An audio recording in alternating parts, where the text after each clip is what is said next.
Well, howdy. Nearly Citizen here. Greetings, boys, girls, and all. We are playing friends, and welcome to this another brand new day.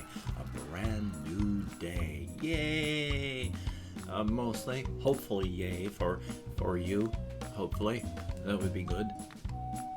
Quickly, the Shelton, Washington weather report. When I went walkies yesterday afternoon, it was not raining. It's raining now, and it's really darker than normal out there, so quite a cloud cover. Thumbs up for that. I don't know what it looks like out there. As stated, dark. So later on, we'll see what the day is going to be like. But for right now, it's dark and rainy, and you need that, so that's fine. Definitely a thumbs up.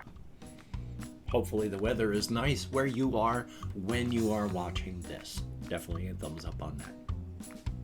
Past that, I've just been surviving, and yesterday I went walkies early. One of the things that's kind of bothersome about taking the ADHD meds is on low doses.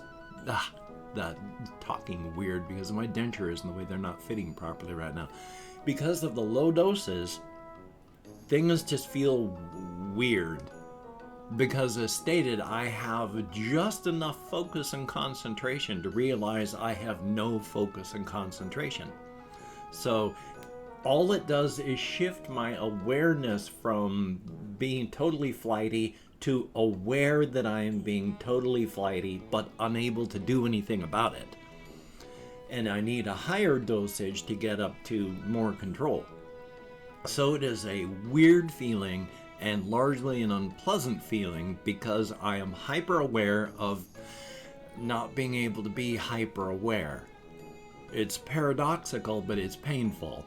It's just, I'm aware that I can't concentrate. I can concentrate on not being able to concentrate. I can focus on the fact that I can't focus, and that's it.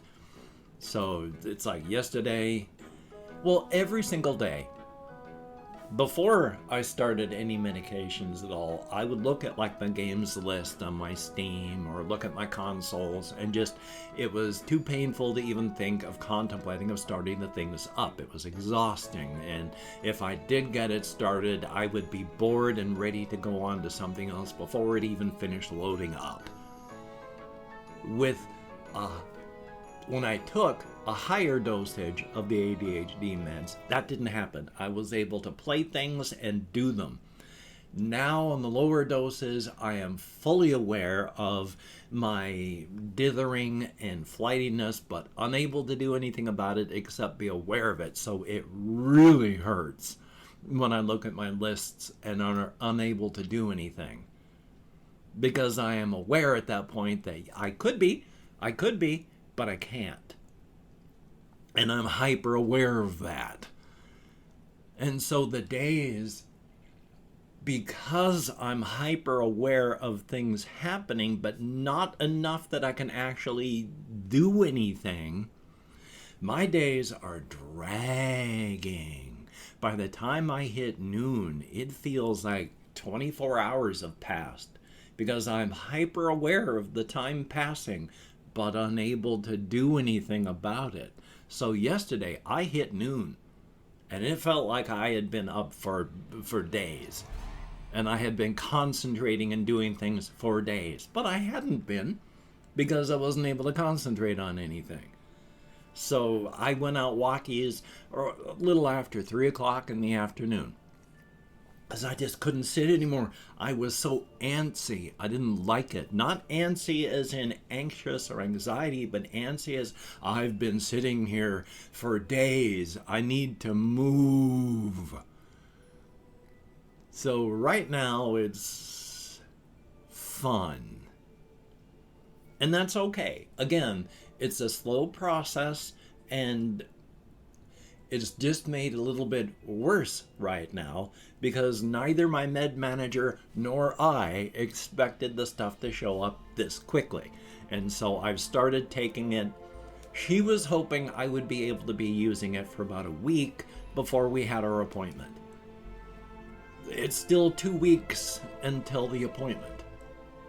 So 3 weeks worth of not having enough and it hurting because I not have enough Is that good English? Because I don't have enough. And it's 3 weeks of it. So, life is life. Just filling you in on what's happening. Thank you for coming along with me on this journey of exploration. Because it's the American healthcare system. And it's also common sense, because as I mentioned yesterday, you got to take these things slow. When you're taking meds, everybody's reaction to medications is different. And some people, you can be allergic to something. They put things and warnings on medications, because even aspirin, people take aspirin and die from it. So you have to be careful. It's just painful and awful until you can build up to a proper level. So, thumbs up. So, I'm glad it's happening. It's just painful until I can talk to the person. We can adjust the meds, because just because I talked to her on the 5th, things aren't going to instantly change. If she makes a change on the meds, she still has to write the new prescription, mail it off to the Veterans Administration. They have to fill it and then mail it to me. And, of course, in the United States, ex-President Trump had put this one fellow, Louis DeJoy, in charge of the United States Postal Service, at which point he started to dismantle it from the inside, literally, taking the machines that sort mail out, warning people, yeah, things are going to go slower, and it's going to be rougher, and you're going to pay more, and it's going to do less. And they haven't fired this guy, and he's come up with a new plan where, yeah, even though there was massive pushback on the last thing he did, there's a 10-year plan to spend more, take away more capabilities, and make the mail worse. They need to fire the guy and not do this. But then they're always dismantling the Postal Service, every single administration. So we shall see what happens. But one of the things, well, many of the things that I want to talk about. I mentioned yesterday that I sort of wanted to mention and talk about Jeff Buckley. Because in 1994, Jeff Buckley came out with his first and only album and made a perfect cover of I think it was 1987? I can't remember when Leonard Cohen wrote the song Hallelujah. Because Leonard Cohen, who was an amazing musician, wrote the song Hallelujah. And if you've watched modern television, you've likely heard the song, probably the Jeff Buckley cover of it. Because it's really good. I mean, Leonard Cohen had, because he's perished of old age, he had a very deep, gravelly voice. Very gravelly. Not a smooth voice like you hear in modern pop. It was very deep, gravelly. You could hear the smoke and whiskey in it. So you could hear that is what had damaged his vocal cords. But it sounded good. But Jeff Buckley's voice wasn't that. He was a younger fellow. Didn't have that gravel in it and did a really good cover. And then in 97, he drowned. And that's really sad. It's sad, but it also happens. I mean, we're all the main characters in our own movies up in our heads, and we think that, because we're alive and we're doing stuff, we're always going to be okay. But remember, strangers die every day. And while to you may not be a stranger, to somebody else who's the main character in their own movie, you're just a bit player or an unpaid extra. So strangers die every day, and yeah, I bet he didn't ever expect to drown in a river. And he did. So be careful, please. Life is wonderful and beautiful and awesome and painful and terrible. And it can be taken from you at any moment. One of the things that I still like but I still use as an example. There was, back in the 80s, the movie Amadeus, came out. It was about Mozart. And then afterward, there was this one popular German singing artist, Falco, who came out with a song, Amadeus. And it was a pretty popular pop song about Mozart. And then one day he went and passed in front of a bus and wham! And gone. Didn't matter. He was just gone. Instantly. Can happen to everybody. Well, it will eventually happen to us all. After all, being human beings, we are aware of our own mortality. So, yay. I mean, that's at least maybe a blessing for a lot of the other critters. They don't understand their own mortality. So, I don't know. Thumbs up for that, though. Yay. Let's see what else I have on my list here. Well, on my cosmic horror stuff, I really like a lot of some of the back stuff. Like I've mentioned before, I really need to make an entire video just on the cosmic horror stuff. Because on the cosmic horror things, there are 3 basic levels of stories that can be told, and I can only tell 2 of them, because within the context of the story, there are the Gokura, which is us, the numberless, prey. We are the bottom level. We're boots on the ground, grunts, but universes are popping into existence all the time. Every decision we make spawns a new universe.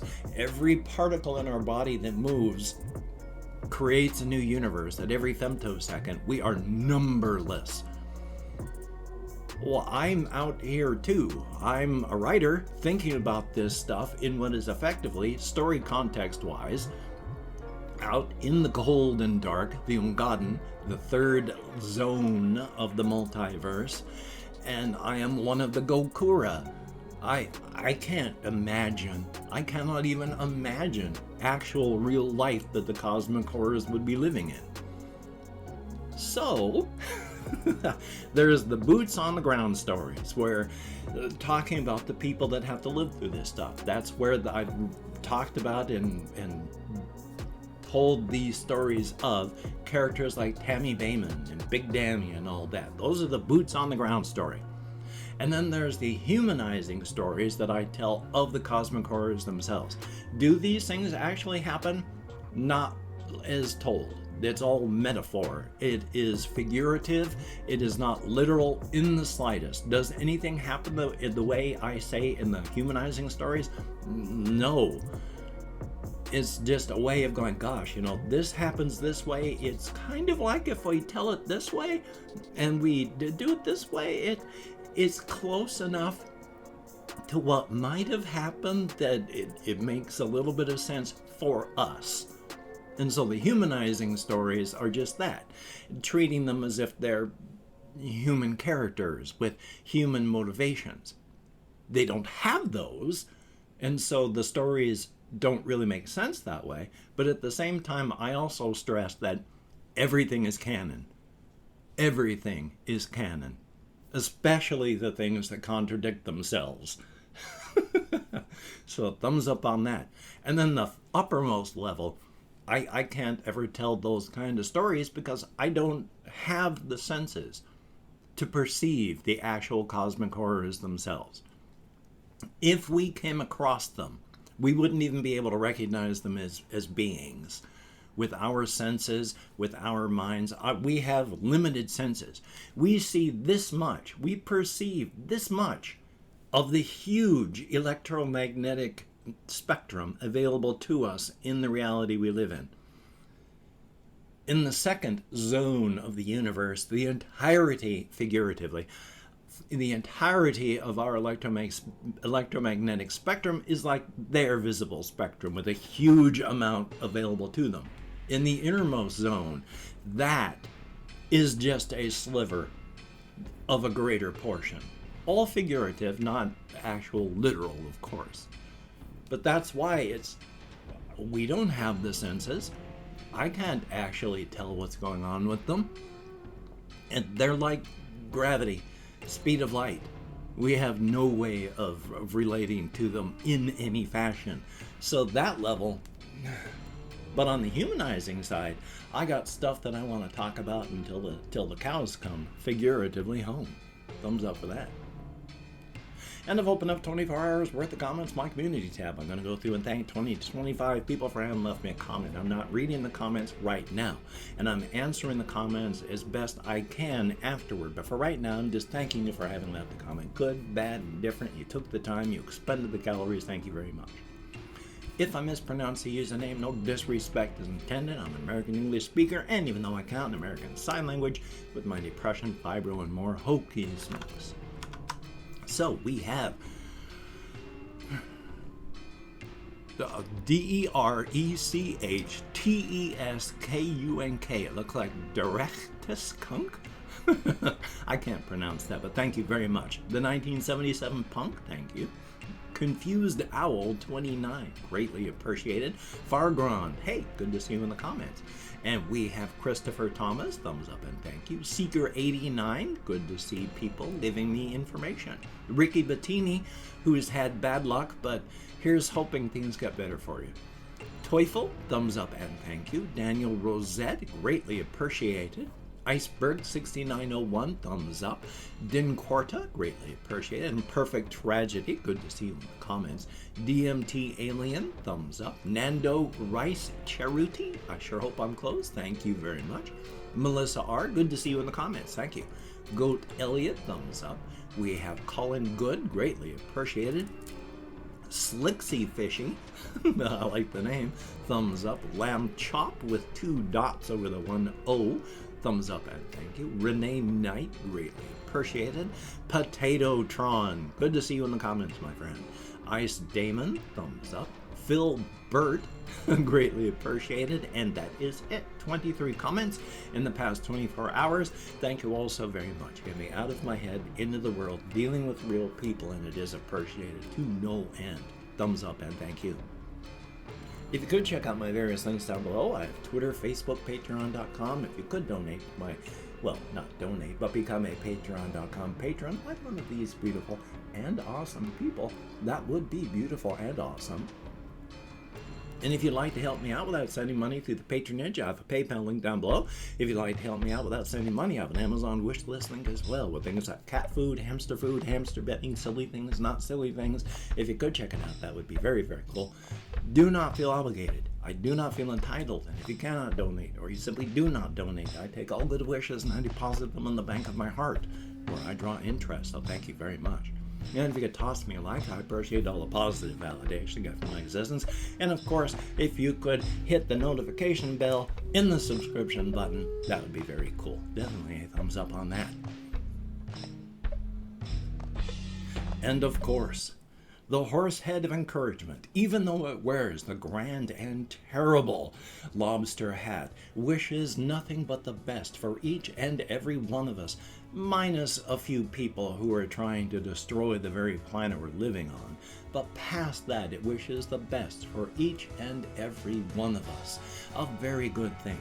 All of us have the potential to be angels or devils, and it wishes for us to reach our full potential and become angels.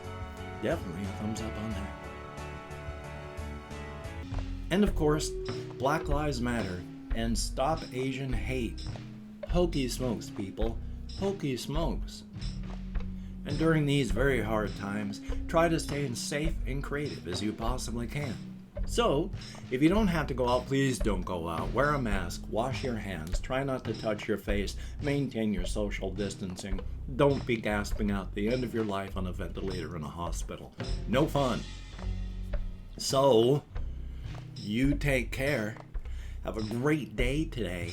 I will see you on the flip side, and that is a very good thing.